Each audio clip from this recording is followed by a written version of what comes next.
All right. Welcome to show 7 of the Cyber Incision live stream named Cutting into Cybersecurity, or CIC. Now, this episode is a continuation for our CISSP certification program where we're going to be digging into each domain. And this week is specifically domain 1.7, or the importance of the BCP, Business Continuity Plan, and the BIA, Business Impact Analysis on the modern day organization. Now, I am Joel Bork. I'm your host here at the Cyber Incision livestream, and I'm joined by my co-host, Senior Account Executive at Uzato, Brandon Krieger. Welcome. Joel, how's your week going? It's going good. It's always crazy Monday, Tuesdays, so I'm glad we picked Tuesdays to do this. It's interesting. Chaos. Got the weekend going, all since that uptick that you just get busy out from Monday and start to fly through the week, right? That's it. Especially with everything going on with the pandemic. I think you were saying tonight there's something going on with the election. Yeah, so there's a presidential debate tonight between Biden and Trump, I believe. So the wife just sent me a fun game to play during that, a drinking game. So we'll see how that goes.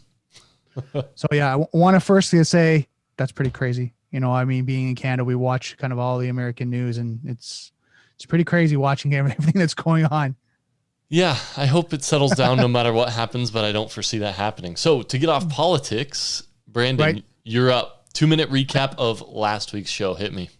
Well, let's go through this. Okay, so the last week we covered the CISC Square Organizational Code of Ethics. Then we dug into the implementing security policy standards, guidelines, and then procedures, right? So it was a lot of technical information about your security plan. Right. And it was about setting your security policy, following standards and guidelines, and then implementing procedures, right? So really going through, we had a triangle pyramid that you can dig into. So really good stuff. We spent a lot of time digging into it. And this week we're jumping into identifying, analyzing, and prioritizing business continuity requirements for your organization, and then developing and documenting the scope and plan of your business impact analysis. Yeah, it's going to be pretty crazy. It's going to be a good, actually. So now, anyone watching here, if you guys have any comments, any questions, want to give us any feedback, the chats are there. If you're watching us on LinkedIn, YouTube, whatever that may be, please provide your feedback, provide some comments. We want to make this, a contribution to both ourselves as well as you guys, as if you've already been a CISSP, right, and you're kind of reviewing this, or if you're actually going for the CISSP exam. Well, and I think even more so, like giving you real world examples and knowledge on how to bring this to the next level. Because I don't know if you know this, Brandon, but with COVID impacting us, business continuity was thrown to the wind for a lot of us, right? It was like, this is a whole new territory, a whole new realm of disaster that nobody's encountered before. Well, and I think that's the crazy thing is that, business got flipped upside down, right? They got flipped upside down because within 48 hours, they were closed. You had to close your business down. Everyone had to work remote. But now how did that work? What was the plan? What was the strategy? You got remote users, you got VPN, you've got new cloud solutions, you've got, where's your data being stored and how people can access it, where all your technologies and your solutions, like all that got thrown upside down, that people had to go, okay, by tomorrow, we have to get everything up. Or a lot of companies by yesterday. And by yesterday. The crazy part was you heard about like hot sites and failover locations, but that's not like organizations couldn't use those, right? They had all these plans to migrate all of their employees to a different location in case of disaster, and COVID just didn't allow for that. So it was hard for organizations, and we had a lot of people really struggle with, I know we're getting tons of likes from Eric, Sean. Thank you guys for joining us. And also Abdul Samad. It's a pleasure having you guys on here. So thank you for the positive thumbs up and feedback. Awesome. Yeah. And I think that's one of the things we were looking with COVID, right? Like you said, it just threw everyone to look at what their plans were, how they were supposed to be implemented, and then now being dynamic to modify them to our new scenario, our new situation. This wasn't a hurricane. This wasn't a tornado. This wasn't like, a hack or anything. This was now a pandemic. And a lot of people didn't plan for a pandemic. Nobody. What does that mean? Where do you go? Like, what do you do? Yeah. Right. So this is why this is kind of really relevant for today's situation, what's going on in our environment. 100%. So what is a BCP? Talk to me. So let's go and go through this. I know Okay. you guys will probably know this in a lot of reviews. So business continuity plan involves assessing the risk to organizational process, creating policies, plans, procedures to minimize the impact those risks might have the organization if they were to occur. Right? BCP is used to maintain continuous operations of business in the event of an emergency situation, COVID pandemic. Exactly. Well, and I think this all comes back to planning, right, Brandon? If we don't plan, how can you follow it? And Right. it would be interesting to see, like, I wish people would kind of self-confess and say, how many people actually followed their BCP when COVID hit? What do you think the percentage was? Anybody listening, feel free to chime in. I'm going to say it was probably 25% of organizations actually pulled out their BCP. So I'm going to say this from like doing sales calls. Larger organizations to enterprise environment had strategies already in place. They had cloud, they had remote, they had VPN, they had kind of all that in place. It was just turning it over, right? And then expanding the licenses and things like that. It was mid to smaller companies. That's the ones that got hit. That's the ones that didn't have either a plan or didn't kind of know what to do with it, right? And those are the ones that got hit hard, where I would say that 20%, could be 10, 20% lower. But the bigger, larger organizations, the ones I've talked to, it was kind of like, it was a frustration. Yeah, we didn't really want to do it, but within a week or so, we were up and going again. Well, and that's the crazy part, is the goal of the business continuity planners is to implement policies and procedures and processes so that when these events do happen that disrupt business, it makes as little impact as possible, right? So I think it's interesting because this disaster had a massive impact on enterprise nationwide. The funny part is it takes a disaster like this to then actually get the BCP and update it and make it current and make it a living document again. I think that's a good point. Is like, and this is a question I have, you guys are watching. What do you guys think about people or companies? Are they reviewing it quarterly? Are they reviewing it every 6 months? Are they reviewing it annually? What do you think, Joel? I think it's an annual review of policies and procedures. I'm going to be honest, just from organizations I've worked at, I don't see it happening quarterly, even though sometimes there's policies saying that they do, right? So there may be one person going through and kind of brushing the dust off, making sure they're in the right folder. But read all the way through, updated with that full team, the full BCP team. Right. Yeah, but let's dig into it. And so those of you listening, let's see if after we dig into this a bit, if you think this BCP plan is being completely walked through every single quarter at your organization. Right. Yeah, let's see, because I'd like to hear what you guys think. If you want to put in the chat, what do you think? Quarterly, every 6 months, annually? Let's see what these guys think. And then, so let's walk us through business continuity planning versus disaster recovery planning real quick, because that's really what we're talking about, right? For sure. And as the CISSP candidates, as we're kind of studying, often becomes confused about the difference between business continuity plan and disaster recovery. The perspective of difference is that business continuity activities are typically strategies focused on high level, centered themselves on business process and operations. Right, where disaster recovery plans tend to be more tactical in nature, describing technical activities such as recovering sites, backups, and fault tolerance. Yeah. Now, the overall goal of the BCP is a quick, calm, and efficient response, right? And you mentioned a lot of large organizations you deal with, they had that. Now, in order for that to be accomplished, the BCP, you got to have 4 main steps, right? Project scope and planning. Once again, how can you follow a plan if you don't have it? Business impact assessment. So you have to, and we'll dig into some of this in a bit, but you have to be able to dig into what assets you have, how they can be impacted, what are the core features, continuity planning, and then you have to get the approval and implement those processes, right? So those are your 4 core steps for BCP. Right. And then on the bottom, we're kind of looking at what's the top priority. And what do you think the top priority is, Joel? The top priority is going to be that business impact assessment, in my opinion. But really, what the top priority of BCP and DRP is always the people. Right. So I'm saying it's actual the business impact assessment. I'm wrong. It's the people.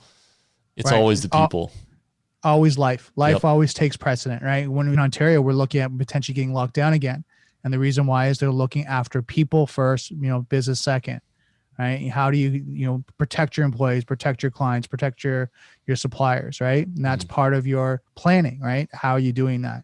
Well, how easy was it for me, right? I'm looking at the 4 main steps of BCP. You ask me the question, I pick one of those 4 because that's what I'm looking at. So it's easy to get your mind off, I'm going to say mind off the prize or mind off the goal of protecting the people at your organization, right? Because you have all these lists and plans and procedures and policies. For sure. It all comes back to your people. Exactly. Right. And so important. Yeah. So let's go over project scope and planning, Joel. Deal. So like any business process that you have to implement, the development of a strong BCP requires a proven methodology. Now, this is going to include a few things. Brandon? So first is structure and analysis of a business organization from a crisis planning point of view. So looking at risk. That's it. And then you also have to have the creation of your BCP team, right? Which we kind of touched on with the approval of senior management. So if you're kind of leading the charge, you can't just go round up the troops. You have to be able to get the approval as well. Now let's run through these next 2, and then let's address a few of the things that's happening in the chat over here, okay? Sure. The assessment of resources available to participate in a business continuity activities. So very important to know what resources you have available to you. Right. So your assets, we'll come back to that here shortly. And then an analysis of legal and regulatory landscape that governs your org's response to a catastrophic event, right? If you're in finance industry, that's going to be different than if you're just selling software. Well, but wait, what kind of software are you selling? Is it payment processing? You might have different regulations. So it's going to rely on those things. Right. And then the exact process you will depend on the size and nature of your organization and its business. Yeah. And once again, it's not a one-size-fits-all guide to business continuity project planning, right? So you have to take your organization and know what your strengths are, what the regulations are that impact you, and you have to customize it to those purposes. So let's pivot over here to the chat real quick. Is that cool? Before we jump into that, just to kind of reiterate that, so you guys know, and from what I'm hearing and, going through the planning is they have to look at risk and they have to look at compliance. Right. Those are kind of the 2 main areas that they have to make sure when their business continuity plan is, assessing the risk, and they have compliance and systems and all that. They have to, understand all that has to take into part of their business continuity plan. Yeah, absolutely. Now, so Sean said we're a smaller company, under about 250 people. We had most of the tools in place to implement our BCP, but we had to augment and purchase some equipment, right? But they were well situated. So this is a great example where they used their BCP, but they realized, okay, when push comes to shove, we're going to have to add in some more security features, some more technology in order to make it work. So great add, Sean. He also said traditionally we're not a work from home company. So those of you guys listening in real time, are you going back to the office? Is the plan to go back to the office even at the end of this year? For my organization, we closed 2 of our 4 offices already, and I'm going to be work from home permanently. So just in the chat, say work from home permanently, heading back to the office, back in the office now. Tell us where you're at. Where are you at, Brandon? So right now we do 1 a day. There's actually 3 of the owner of the company, the VP of operations, and myself go in once or twice a week, and that's it. Now, are you there at the same time? Yeah. Okay. Yeah, because we're doing like business strategy, looking at the sales, looking at kind of everything that's going on internally, and then going through meetings on that. But other than that, majority of those staff and our team are working from home right now. And from what I'm hearing from the discussion right now, it's a wait and see. Yeah. He doesn't know yet, like as the owner of the company, if it's actually cost effective to open up another office and kind of go that way, just because everything's working really well. And I think that's something you're looking at now with the business continuity is the efficiency now. You're looking at how it's actually working and the business are growing and still maintaining. Is a work from home now better? And so it's going to be interesting because I would love to hear from the crowd as well. So, by the way, Christine Bacoy said that they're reviewing it annually, their BCP plan. So that's what I would assume, right? Annually, you go through it, you dig it out. Once again, it's not a one-size-fits-all. It depends on your organization. If you're 50 people, chances are you have 1-2 IT people, right? And they're going to be responsible for pulling it out, updating the team with any changes. So annually makes sense. So now one thing I would recommend is minimum quarterly. And the reason why that I recommend that is if you're a larger company or a company that's changing and transitioning, every time you make a change, especially a larger change in the organization, at least it should be reviewed and updated to make sure everything's listed, everything's labeled, everything's kind of identified. Resources, people change, right? People change, different positions and roles, and new people come in. You might open up new roles. So every quarter, if you're a growing company, you should have a kind of just a look over and just a quick review just to make sure everything's up to date. Yeah. Agreed. Now it's going to be interesting with COVID. Europe seeing a second wave. So it's like, man, how do companies go through this again when they're starting to come back out of this quarantine and they're going to have to dive back in? Do you pull out your BCP again? Yeah, it's just a fun process. So let's jump into the business organization analysis, if that's cool. But before we do that, looks like Christine heading back to the office. Be safe, right? It's interesting. I went into the office a couple weeks ago. It was empty. Nobody's there. I was like the only one. They don't even have an office manager there anymore. Looks like Sean goes in once a week, just like you, Brandon. The majority of employees will work from home for the remainder of the year. We'll have a small amount of staff in several offices and about 20 offices. 20 offices for 300 people, 250 people. So you guys must be WeWork or something, Sean, but I'd love to hear more about that, what you guys are doing. Yeah, it'll be interesting. And it'll be interesting to see kind of like if they're going to downsize, over the next year or so. What the plan is, absolutely. So cool. Business organization analysis. Over to you, Brandon. So one of the points listed above was about the BCP team creation. Right. One of the first responsibility of individuals responsible for business continuity plan is to perform an analysis of the business organization to identify all departments, individuals who have a stake in the BCP plan process.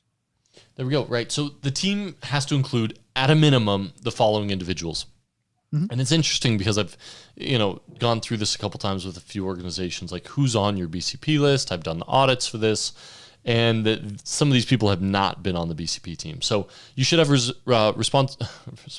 representatives from each department's responsible for the core parts of your company, right?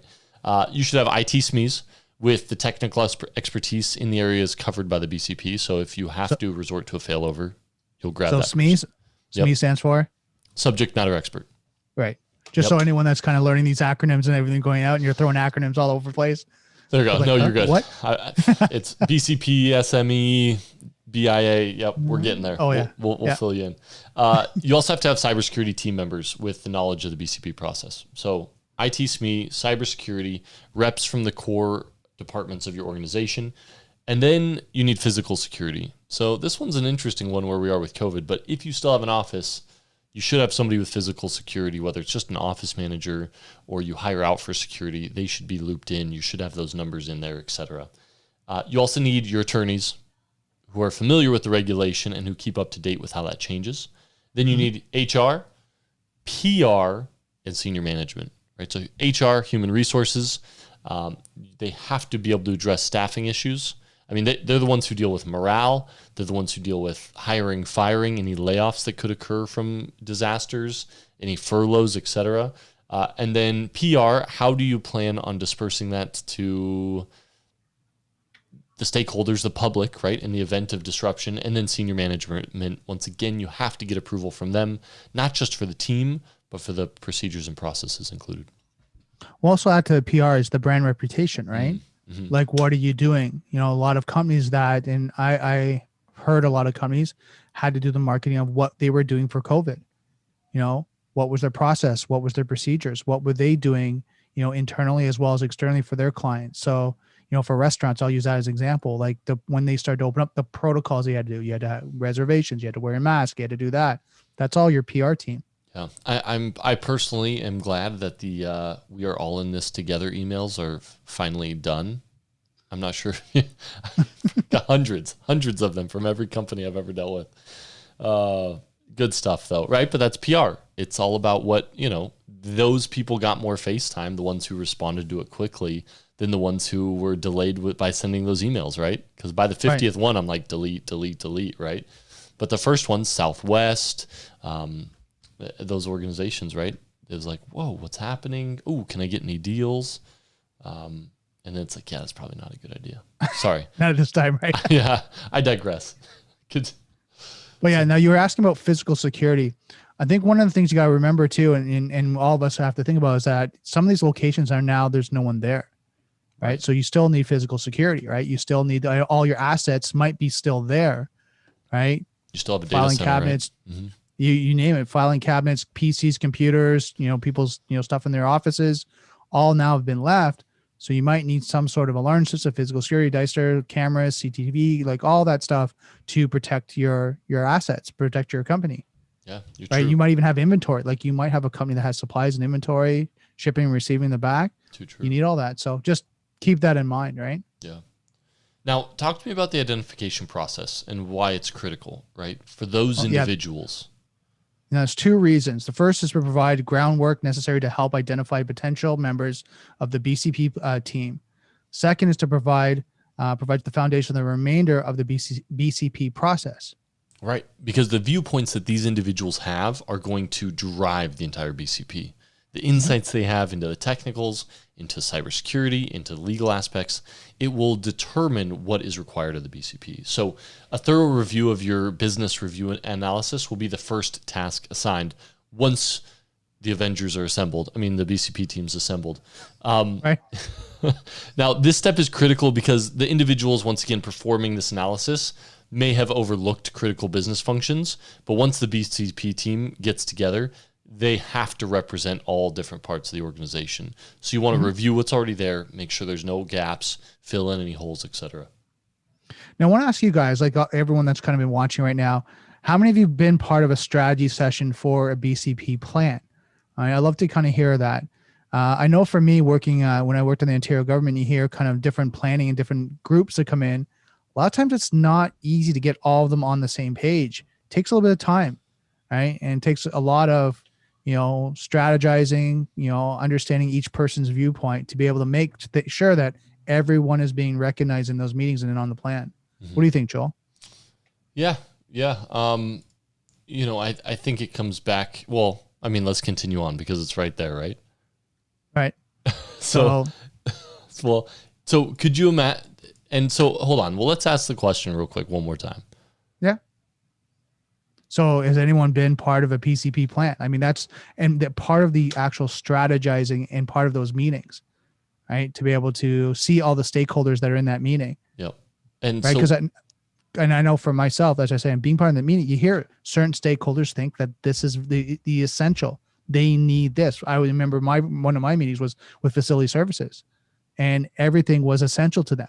Everything. Right? And there's only so much you can do, right, in the plan. So how do you backtrack that a bit? Or did you? So, yeah, we did. We actually had to kind of have like a list of what was essential, what wasn't essential, what did we need to do in a certain time frames, and we had to break down time frames, right, in the sense of, okay, what was like Sev 1 critical that need to be looked after immediately, what had time frames of 24 hours, 5 days, like what could we kind of expand out more that didn't have to be part of that initial plan and then can be dealt with after the fact. Right. And the initial kind of impact and what was going on, the disaster, right? When something went down. What could wait? What couldn't? No, that's great. I mean, because if you try to cram too much in, stuff is going to fall through the cracks. Yeah, and we'll talk about this later, but then you have all your resources tied up. So I guess my question is, let's say they're saying, hey, this is everything you need. And then you didn't include one of your core team members. They're so busy. They're one of our core subject matter experts. They're off fixing something. They couldn't be here. What's the risk? The risk is, you tell me. Well, that one area, right? Whatever that one area is actually maintaining and managing, now that's a risk if the business goes down. And now you have to look at if that risk is it that critical for the business? Like, for example, say you don't have marketing. Marketing's not part of the meeting. But how critical is that for the business continuity versus having IT, your shipping and receiving, your legal department, your CFO and your financial, HR? If marketing wasn't able to make it and contribute, how essential is that to your business continuity plan? It might be lower versus keeping the business going up. We can look at marketing after. We need to make sure the lights are on and everyone's taken care of. And then we can look at marketing after. And I'm just using that example, not saying that in anyone that's watching this has marketing background, not saying you're not essential, just saying when a business goes down like a pandemic, marketing might take, a little bit, step back down the ladder of we need to keep the doors open. We need to pay our bills. We need to pay our suppliers. We need to make sure everyone's getting paid first, right? And all the technology and all the systems are up. Well, this is also about assigning resources, right? During a disaster, you may have limited resources. So what are your priorities? But it's important to have those people on the team because you don't want your priorities to be skewed in one direction or the other and to miss something. For sure.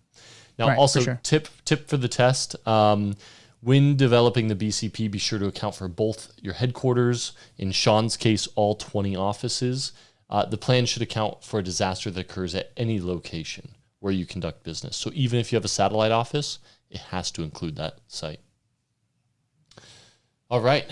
Next. So now one thing we missed there, and just kind of go back and take a step back, is, in many organizations, IT and security departments are given sole responsibility for the PCP plan, and no arrangements are made for input from other operational or support departments. So that's, again, looking at a full holistic view of your company. Sometimes it is actually given to the security department to look after, right? We don't want to deal with it, but the security department has to do that research, right? They have to make sure all the stakeholders invested that they understand each business unit. Mm-hmm.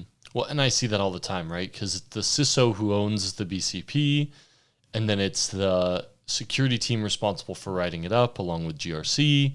And so it's always interesting, because then when the annual review comes up, I'm going to guess Christine and Sean, it's your security teams who are reviewing it, right? Or your CISO himself. So it'd be interesting to hear.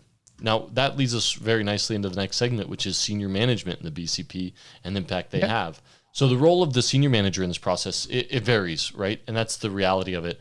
Some organizations, like 250, 300 employees, chances are you have a dedicated GRC person or two writing policy, editing policy, going through audits. They'd probably be the ones reviewing that process.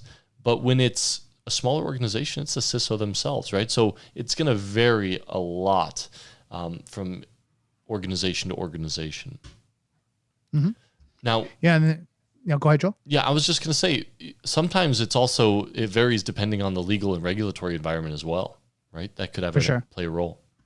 For sure. Yeah. I mean, there's so many factors that they have to take in consideration, and going kind of adding to your point, you might have, a dedicated GRC person. You might have an external company that's managing it for you, right? An MGRC program, right? So there's many factors that are here that you can contribute to managing your governance, risk, and your compliance. Yeah, and so it's really cool, because Sean just made a comment that's literally our next topic was, Sean said the key is figuring out what the critical roadblocks are to reestablishing those services. What actually needs to be done first and in what order? Many stakeholders, in my experience, do not understand this. Yeah, and you're right? Because their priorities are first on the list, and it doesn't matter what anybody else needs. But in reality, we need to come together and figure out what actually needs to be done first. Great point, Sean. Exactly. No, I totally agree. And that's what we were kind of, briefly talking about earlier, right? Is the stakeholders and understanding, and then prioritizing what is essential, right, for the business. And then arbitrating those disputes about the criticality, right? What's of relative importance in regards to services? Now, when you work on a BCP or the business continuity plan, if you are the BCP team leader, you have to seek and obtain as active a role as possible from a senior executive. So try to pull in that senior leadership. So when a decision is made, they put their stamp of approval on it. And then your focus is disseminating the information, making sure those stakeholders are informed of that decision. Exactly. And it conveys the importance of the BCP plan process to the entire organization and fosters the active participation of individuals who might otherwise write PCP off as a waste of time better spent on operational activities. So they're not actually bought into it. They're not invested. And this is where you get the top-down, bottom-up approach, right? If your top stakeholders are not invested into the program and delegating and educating their staff and their departments, sometimes that you run into these problems. Yeah, and Sean even said the critical roadblock may not be technology, but it might be a person who's the critical resource. Man, great point, Sean. Do you guys have a single point of failure at your company, Brandon? Oh yeah, it's the boss, right? If anything goes, he makes the decision, he makes the call, right? The Sean, our CEO, right? Okay. At any point in time. Now we've got a VP of operations, cool, and he's taking over that role. But I mean, it's those two that they make the call. At the end of the day, if there's dice that are mean to roll, they stop and they're like, that's us. We're moving forward, or we're just gotta stop. So in our company, there's a couple subject matter experts who put Band-Aids on stuff quicker than other people. And they would be considered one of the people who, hey, if you want to continue business and deliver on your service level agreements, that person has to be there. So that'd be my example, what I got from Sean. Right. But yeah, and going back to what Sean said, like he's saying who was the only subject matter expert, like so you got to look at that is making sure that you don't have someone that can stop the process. There's got to be someone that can, in a senior level role, director role, there has to be a senior person, someone in the C-suite level, or even, board directors, board of managers, that makes that final call and says, look, you know what, this is what it is. Right now, if it's the business continuity plan and it's the CISO, they have to be able to make that final call and say, look, this is what we're doing. Yeah, well, and taking it back to our previous sessions, those people by regulation and law sometimes could be held liable if they're not involved. Did they do their due diligence, due care? If they say they're not even part of the BCP team, that could come back and negatively infect them in a big way. Right.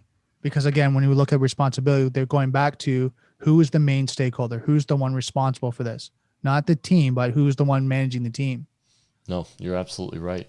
Now, resource requirements real quick. Mm-hmm. Once you've validated your business organization analysis, right? So you've done the analysis, you've pulled the stakeholders in together, you know what resources are required to reactivate certain core functions to deliver your services. It should turn into an assessment of those resources. So, okay, maybe you don't have that part mapped out, but you know what you need to turn back on. Now you have to map out those resources required by the effort. Now it's going to be broken up into 3 phases. The BCP team will require some resources to perform multiple elements: the project scoping, the business impact assessment, continuity planning, get the approval, and then the implementation. So this is the second time we've touched on those because they're going to be important. Project scoping and planning, business impact assessment, continuity planning, getting the approval, and then implementing. Should I copy that to the end and touch it at the end of this session too? Yeah, we should just remind that, because that's it's a key process, right? Yeah. Yep. Right. And something that you just kind of have to memorize that that's just your stages, your 5 stages that you're going through. You got it. So major resources consumed by the PCP phase will be by members of the BCP team and the staff they call on assist the development of the plan. This we were talking about before about the resources that are used for the BCP plan. So far we got testing, training, maintenance phase of the BCP will require some hardware, software commitments. But once again, the major commitments in this phase will be efforts on the part of the employees involved in those activities. Yeah. And then when disaster strikes and the BCP deems it necessary to conduct the full-scale implementation of this BCP, the implementation will require a lot of those resources, right? As we've discussed throughout today. Exactly. And this includes a large amount of the effort, right, and utilization of hardware resources. For the reason it is important that the team uses its BCP implementation powers and decisively. So they're looking at being responsible for them and being, doing them in a manner that is proper for the business. Yeah, absolutely. And so this, right, in order to have this BCP plan, it requires an expenditure of a large amount of resources, right? And you have to map it out. Okay, even the time resources for the BCP team, those are going to be expensive meetings. I mean, those are not junior level individuals you're pulling into that meeting. So you got to dedicate the resources to do it right, all the way from writing the first draft to deploying redundant computing facilities, right? You have to calculate that expenditure. Now talk a little bit about that, Joe, like forecasting. Yeah. So we're forecasting for that. When you're doing that and you're looking at the cost of a BCP plan, how expensive do you think it would be? I'd love to hear from you guys, like when you're looking at kind of the cost associated to developing a BCP plan, making sure all the assets there, reviewing it. What do you think that would cost? Yeah, and I'd love to hear insight. And maybe one day, Sean's been answering a lot of our questions. Maybe we'll have to have Sean on here one day with us to talk through some of this stuff. That'd be fun. But we have a couple clients who hire some of our partners to then do that policy writing work. And it's not cheap, right? These are professional services guys probably charging $300 something an hour. Don't quote me on that number, but they're not cheap guys. But they'll write up your BCP and they'll ask you the questions and they'll make sure they get it tailored to your organization. But it wouldn't be as good as if you did it yourself. And you build the team, if you can. Build the team, put it together, map out the core functions, and do it right. The other part is, right, and Christine mentioned the annual review. You got to map out time for that, especially if you're going to pull the full team together, because I guarantee you once you write it and it's in the notebook for the year, by the time that year rolls around really quickly, I mean, it's October already, if you don't have those resources dedicated, it's going to fly right by. Well, let's put that in context right now. Like, how many people had a business continuity plan, in 2019, and then now it got flipped upside down in 2020? Flipped completely upside down, right? Mm-hmm. So now you have to review it. You have to make sure it's all changed and modified. It's potentially can be almost a new plan, right? For people that have gone through it. Because originally 2019, you had your hot sites, you had your locations, you had everything set up, and now everyone's working from home. So it could be a completely new plan now. Yeah, you're right. Now, many security professionals overlook the importance of accounting for the labor, right? But what about senior management? I'm pretty sure they're pretty well aware of that, right? Again, I think that what happens is what they're saying is they don't account for all of it. Resources. Gotcha. All resources, kind of things going, because you might think, okay, we just need one security analyst. We probably need an architect and an engineer. We probably need one person. But now, say for example, cloud, they're like, oh my God, like I never thought we needed a cloud expert. Okay, so now we have to get a security cloud expert to come in with Azure or Amazon and get them to come in. We never even thought about that. And there's some things that they have to have discretion and a budgetary discretion that they're able to be flexible with. But there's some things that they're saying in this is that not all the time, but there's a majority that they just don't calculate all aspects, and sometimes it's just because you got to figure it out as you go. Well, and I think that brings up a great point. Like, once you've developed the BCP with your team, you need to have a different group of people and senior managers review it, put their stamp of approval on it after putting it under a microscope and analyzing it, right? Right. They should be able to come and ask you questions about it, and you should be prepared to defend why you made the decisions you did with coherent, logical arguments that you guys have discussed, hopefully already. Exactly. Yeah. And I think that's the thing. And then go back and review it. If there's stuff that's in that, you reviewed it and kind of you got areas that you're stuck, you just didn't know well, then go back and review it and see what needs to be changed or modified, or, maybe has to be explained a little bit more, clearly, so people understand from your lower stakeholders all the way to senior management.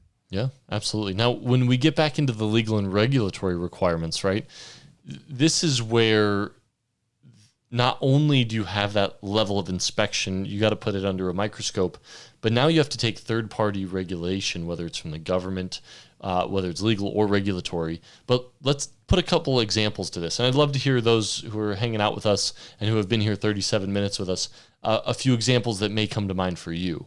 But in many countries, the example we have is financial institutions.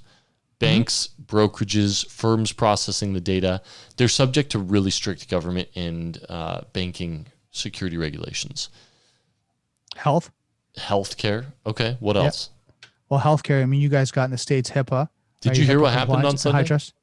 No, what happened? So one of the largest healthcare providers in the US, UK, and Puerto Rico got hit by a ransomware attack. Oh, wow. They went all the way back to paper, and they said due to the ransomware attack, 4 lives were lost. So now we're at the point. So was that over the weekend? That was Sunday morning. So you'll be hearing about it here in the future. CISA released a report saying that they didn't see any broader campaign at the time, and they're looking into it further. But 400 banks and healthcare provider locations all locked down, completely shut out of their systems. They're having to move. So talk about business continuity, right? What happens when you get hit with ransomware and you have 400 locations all impacted? Right. They didn't have a quick enough plan, right? They're working on restoring backups. Didn't happen fast enough. Scary thought. And now lives are at stake, right? These cyber attacks are now affecting whether it's life or death because we are so reliant on technology, even in the medical field. Right. And then Sean's actually saying the critical roadblocks may not be technology. Oh, yeah. He said the universal health. Yeah, that was the one. Now, I heard I think it was on Monday, I was talking to someone just briefly, and they were saying that one person passed away. I didn't know there was more. That was a different incident. So it first started with one person passed away, and then on Sunday, from this breach, it was a minimum of 4 people, and they were rolling people from ERs to backup sites and to other hospitals to then service the critical patients. So now you want to hear something scary about this? I was at HP probably about 5 years ago, and they were talking about how to like, and just this is a side note, this little sidebar here because we brought this up. But what happened was they were talking about how IoT devices like printers, copiers, things like that could be compromised. And they gave an example of, and you guys can look this up on YouTube, right? The Wolf on Wall Street. Christian, no, it was no Christian Slater. Okay. If you look it up, it's the Wolf, and he's actually this hacker, right? And he's hacking these devices. Well, the one scenario they actually pulled up or they kind of filmed was him hacking someone with health issues, and he changed their medication. They had a side effect and end up in the hospital. And then when he was in the hospital, they changed actually his medication. So they actually put him to sleep, and he was asleep for like 12 hours. But while they were doing that, they're hacking the company. That was a kind of initial kind of teaser of what we're talking about now. Wow. Well, so heads up, what happened is, DHS released this Operation Warp Speed. Have you heard about this? No. Okay, so Operation Warp Speed, what happened was Operation Warp Speed originally was to bring together the vaccine development ecosystem, supply chain, bring together these large organizations who usually work in silos, right? They normally keep their own trade secrets to each other, to themselves. They're not working together, right? They're competitors. Well, COVID, basically the government funded them to then work together. Most of them did, some of them didn't. But what happened was that increases the attack surface. So now they're looking at securing that in the cyber field. Because imagine getting in through your vial distributor. I mean, remember the Target hack? You remember how they got into Target? Mm-hmm. From one of their suppliers, right? HVAC. Yeah. They're HVAC supplier.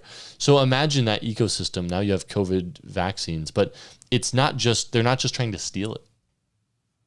Right. Imagine if they changed it. Right. Imagine if it didn't help people, but it killed people. Mm-hmm. And how many people, if there was a vaccine that came out tomorrow and they said it was safe and ready to go, would go take it? Right. Tons. Yeah. My whole family, right? I mean, not my immediate family, but like all my extended family would be first. I'm probably going to wait a little while just because I'm work from home and we don't really leave the house much. Just because this kind of put some fear into me a little bit because we need more, right? Right. But yeah, so crazy times. But going back, let's reset, go back into business continuity. What happens is when you look at the legal regulations and you look at kind of the responsibility of all these different companies and regulated boards, like you're saying, financial, we got PCI DSS, you've got HIPAA, you got high trust, you've got the financial industry, you got manufacturing. There's all these different industries that have regulatory bodies that will enforce security and make sure that you're following good practices. So that will influence your business continuity plan. And what do these all point back to, Brandon? Like, let's be honest. If there are laws and regulations, it's so important to have this one person on your included in your BCP process, and it's your legal counsel. Yeah, exactly. It's your lawyer, right? Yep, that's it. And then let's put this straight. They have to understand the plan. You have to walk them through it. They have to understand all actions of it because they're the ones at the end of the day are going to be protecting the company and the organization. Mm-hmm. Well, and that was funny because while we were prepping for this content, we were talking about like reviewing annually your BCP.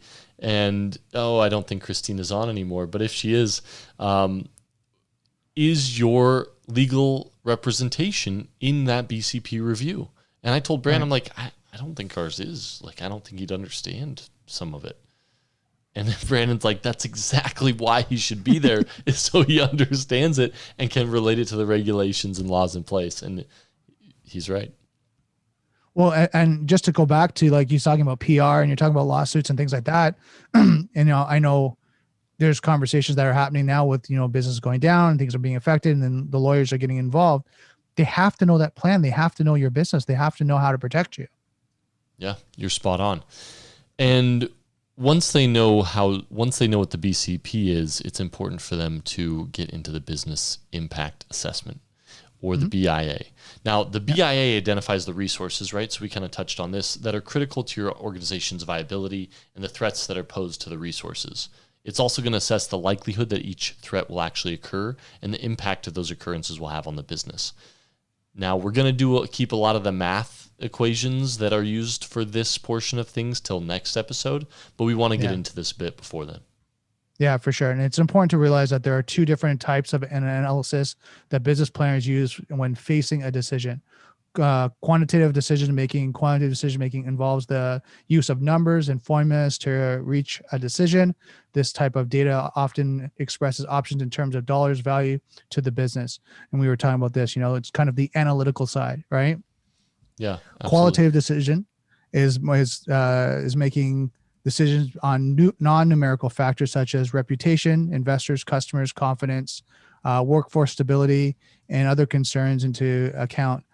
This type of data often results in categorizing or prioritizing, such as high, medium, or low, or numerical value. And in my experience with this too, when you talk to people, it comes down to a lot of experience too.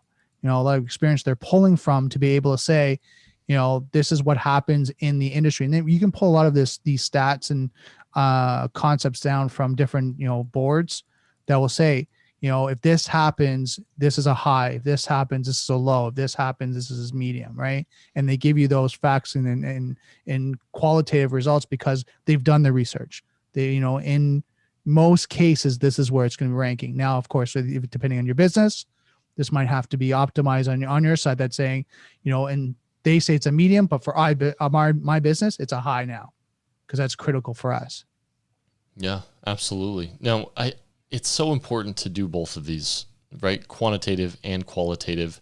A lot of organizations are going to lean one way or the other, right? They're going to want to just focus on the numbers, just focus on the data, but it's also important to do the quantitative, right? The qualitative, where you're not focused on the numbers, where you're focused more on the non-numerical factors. And I know you had an example, Brandon, that you wanted to touch on. Yeah. So for example, if the business is highly dependent on a few important clients, your management team is probably willing to suffer significant short-term financial loss to retain those clients in a long-term situation. Is that how it is for you guys? Yeah. When we're doing it right now, it's more about business relationships and maintaining that trust and helping business right now. One of the mandates from our company is to help companies provide security solutions, or at least give recommendations and advise them to protect themselves while we're going through the pandemic. And one of the mandates for me was not to put an invoice in front of a company that is struggling and needs help, to provide as much as we can, right? And sit there and go, look, if you need our team to consult with you for an hour to give you some recommendations, some roadmaps, what your internal team can do, we'll do that. Wow. And to help you guys out. That's fantastic. That's the fact that you guys are doing that and trying not to invoice those companies that are really struggling right now. Thank you for doing that. It comes down to ethics, and we talked about this earlier, right? It's business ethics. Mm-hmm. We got to help our economy. We got to help our fellow colleagues right now while everyone's going through this. Yeah, absolutely. I agree. And, I think that you're 100% right. It's rare to see that. So it took me by surprise, because organizations right now are scrambling to make money. They have to, because business is just down in certain aspects. So the fact that you guys are taking that more, it's not just ethical approach, but it's just kind-hearted approach and doing what's right. It's just really cool to see. Well, I think, you and I, Joel, doing this, even this podcast and talking to people about the studying and doing all that is helping provide value to people, especially when, the times are rough time and they need to have these strategies or reminders of what to do, in the hard times and, things to look at, or guys that are coming up and maybe being asked in their company, hey, do you know, what we need to do? And now they can come to the table and say, hey, look, you know what? Here's some things we need to look at. So us doing this alone is just, providing value and helping as much as we can as well. That's it. Now, Christine said she wasn't sure if the legal counsel's involved in the review process annually. And I wasn't either, and I don't think they are. So it'd be interesting, and I'm going to bring it up and just say, hey, is he included this year? And it'll be interesting to see the response. And maybe we will pull him in and, as employees shuffle around, it may be different legal counsel than we would have had last year. So right. It'll be good to get their perspective. Now, that leads us really good. It's a really good segue into the next section, which is identifying priorities. Yep. Now, that's the first task, right? You have to identify your business priorities depending on your line of business. And there will be certain activities that are more essential when disaster strikes. And a great way to divide the workload of the process among the team members is assign each participant responsibility for drawing up a prioritized list that covers the business functions for which their department is responsible. So then you get these stakeholders, right? You get these subject matter experts and stakeholders to say, we reviewed our area of business. This is what's, a priority, high, medium, low. Here's our financial. They kind of do the quantitative and qualitative results and then present it, right? Yep. Now there's two more acronyms I got to throw out for you guys for the quiz. It's AV, which is asset value. And when you're beginning the quantitative assessment, you have to sit down and you have to list out the org's assets and assign an AV or asset value to each of those assets. Those numbers are going to be used throughout the rest of the business impact analysis steps. Mm-hmm. And a second qualitative measure is that the team must develop is the maximum tolerable downtime, sometimes is known as the maximum tolerable outage, right? And then the MTD is the maximum length of the time a business function can be inoperable without causing irreparable harm to the business.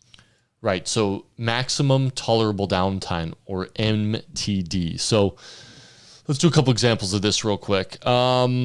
Let's say video conferencing goes down. Mm-hmm. What's the maximum tolerable downtime? So now you got to think of that like in your relation to business needs and business requirements. Mm-hmm. Some companies can go on the phone, right? They can transfer and when their business continuity plan, they can transfer it to some other solution. Some companies, it might be essential, right? Because that's how they meet with their clients and all that. And their downtime might be 24 hours. So they might have a backup system or some redundancy, failover, right? Right. But their downtime and their outage might be short. So they have to assess that for themselves. And then, like you said, when you look at the financial asset value, what's the cost of that? Not just the actual cost of like Zoom, right? For the expensive, but like what's the cost of loss of revenue? They're not able to meet with their clients. They're not able to communicate with them. What's the potential loss, right? Right. So before we get into cost, though, we got to talk about, so we have MTO, which is maximum tolerable downtime. And then we have the recovery time objective.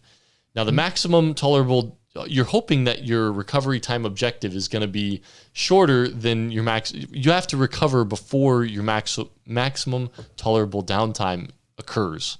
You don't want to fill up that cup. You want to recover before you get there. So the recovery time objective is the RTO.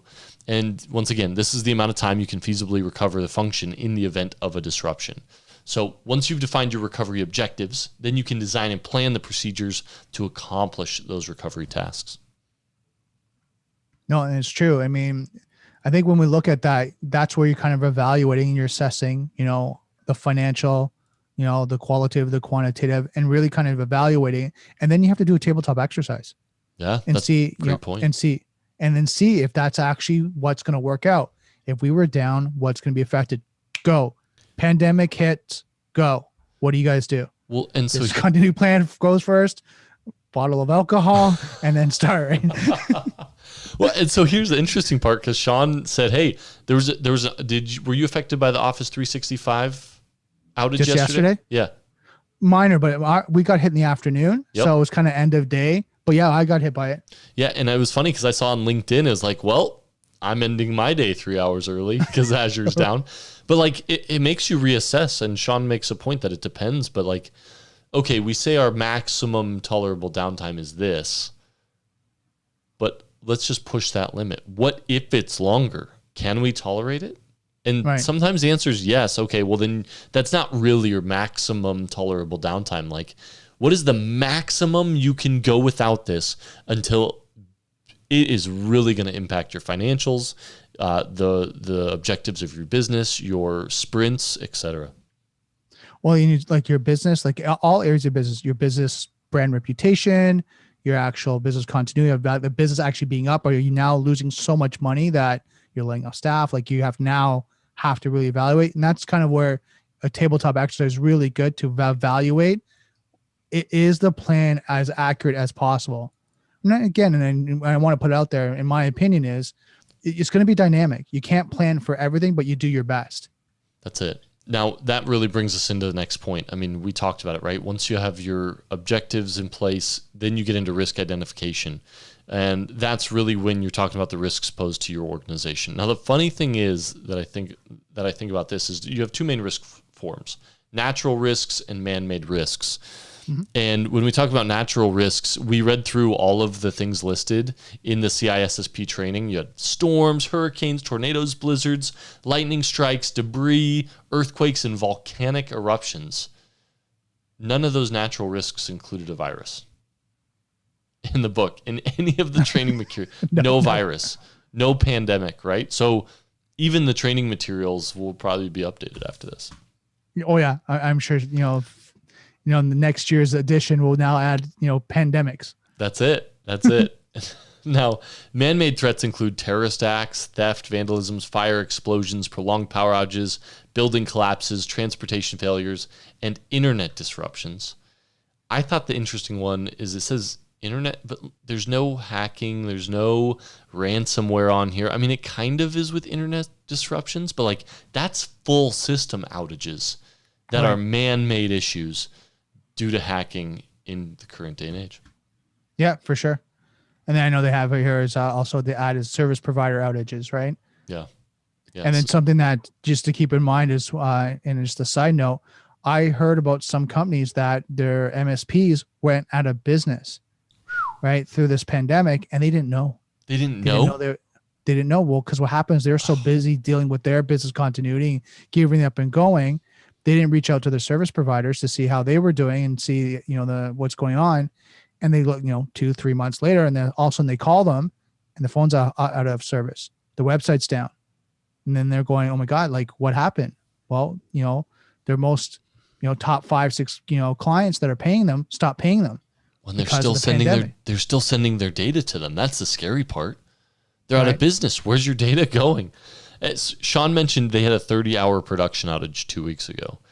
30 hours, that's 2 full business days potentially, depending on the time of day. So I would be really interested, Sean, was that your maximum, or did you guys have failovers? Were you guys working on different things, or I'm just curious how that worked. But right, coming back to business impact, that had a huge impact. 2 days of work, did it shift your sprints, or are you guys just trying to play catch up? Be interesting to see. Yeah. All right, now we're moving to the cloud, business impact assessment and the cloud. Brandon, kick us off because times are changing.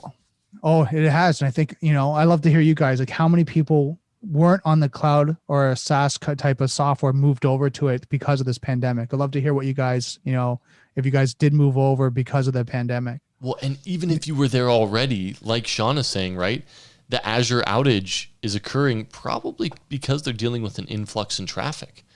Right. So there's more people right now. Well, I don't want to do always on VPN, so let's migrate all of our work to the cloud, and we'll just have clients just hit the cloud first and then the resources. Exactly. So they have so much. I mean, this has really put GCP on the map too, because they're getting a bunch more business right now. Because Azure and AWS are swamped right now. Oh, they're overworked right now with all, and you're seeing a demand right now. And just kind of a side note, you're seeing demand right now for cloud security analysts, engineers, just because there's such a shortage of companies now looking for those experts to help them get set up and make sure it's done correctly. Yeah. Sean said it sucked, by the way. 30 hours of outage. Yeah.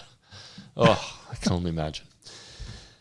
All right. So as you conduct your business impact assessment, don't forget to take any cloud vendors on which your organization relies on into account. Depending on the nature of the cloud service, the vendor's own business continuity arrangements may have critical impact on your organization's business operations as well. You got it. Now we have 2 minutes left, Brandon. So let's try to knock this out. But I'm going to jump down a little bit because when we talk about keeping all of this in mind,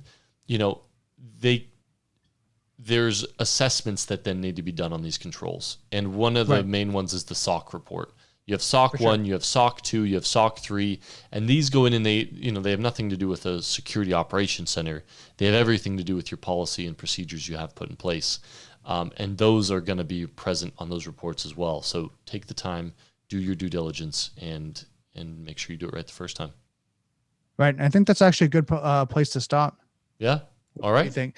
So now, did you guys have, before we close off, did you guys have any final comments? Everyone that's kind of watching here, just post a comment below, because we covered a lot of information today. What do you think, Joel? We covered a lot, and I honestly just want to thank all of you guys who listened today and listen and are tuning in even afterwards. We had 250 viewers of our last week's episode, so thank you guys. Even if you can't catch us real time, jumping in and catching it after the fact.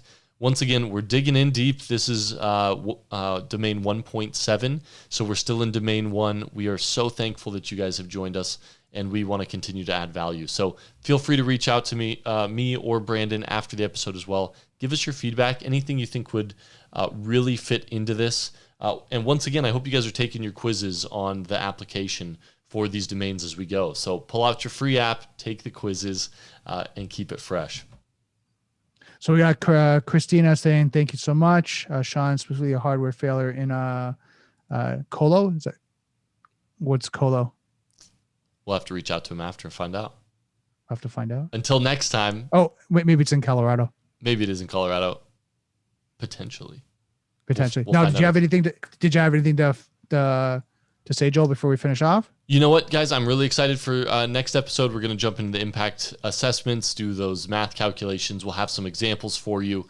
And please, please, please stay safe out there and reach out to us. We look forward to providing more content here next Tuesday at 7 p.m. Stay classy, San Diego. Awesome.